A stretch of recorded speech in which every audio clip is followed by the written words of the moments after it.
Araw-araw ka na magiging mabenta, araw-araw na siksik-liglig at umaapaw at napakaraming blessing ang darating po sa inyo. Ano po ba ito? Ito po mga bossing ko ay ang pito na cinnamon. Marami kayong mabibili ng ganito sa mga online mga bossing ko at ito po ay isa sa mga pinaka-the best. Ang amoy po nito, yung aroma po nito ng mga bossing ko ay isa sa mga nagdudulot na panghatak na swerte, lalo-lalo na tungkol sa usapin ng pera. Kung gusto nyo na araw-araw ka na magkaroon ng malaking benta, kumuha ka ng pitong cinnamon, itali nyo po ito ng kulay pula mga bossing ko or kaya po ay kulay gold mga bossing ko or dilaw na panali at pagkatapos gawin nyo po ito ng mga bandang alas 7 ng umaga mga bossing para masigit ka na maka-attract ng swerte, makamagnet or makasungkit ng swerte mga bossing ko. Mainam mga bossing ko na gawin nyo ito ng alas 7 ng umaga.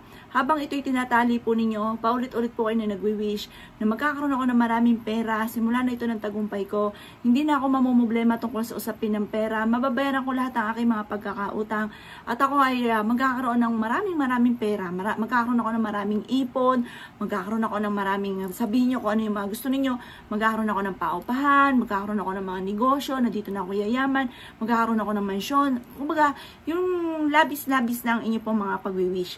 Kasi, wala naman po yung bayad, libre po ang mangarap mga bossing.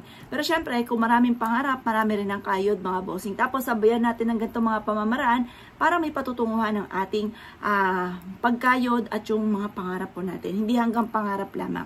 Pagtapos po niyan, habang binibigkis nyo siya at nakapag-wish ka na ng lahat-lahat, ibilad nyo siya kahit hanggang alas 8 lamang. Gagawin nyo po ito alas 7. Tapos, ibibilad nyo siya hanggang alas 8 lamang. Kasi yung oras na yan, yung 7, panungwit ng swerte. Yung 8 naman, kapag nakasungkit ka na ng swerte, yung 8, for never ending luck. Para hindi patikim lamang po yung swerte. At pagkatapos, ay isabit nyo po ito sa inyo pong negosyo, sa may gilid, pwede sa pintuan, or kaya sa harapan ng inyo pong negosyo. Pwede rin naman po sa may mismong cashier po ninyo at magdudulot ito ng maraming pera. Ito po ay pwede nyo ring ilagay mga bossing kung wala ka naman negosyo, pwede nyo siyang isabit sa inyo po main door. Magtatawag ito kasi ang cinnamon for love and for happiness and for more money mga bossing. Ang kulay niya na gold ay sumisimbolo ng masaganang pamumuhay, pang magnet ng swerte.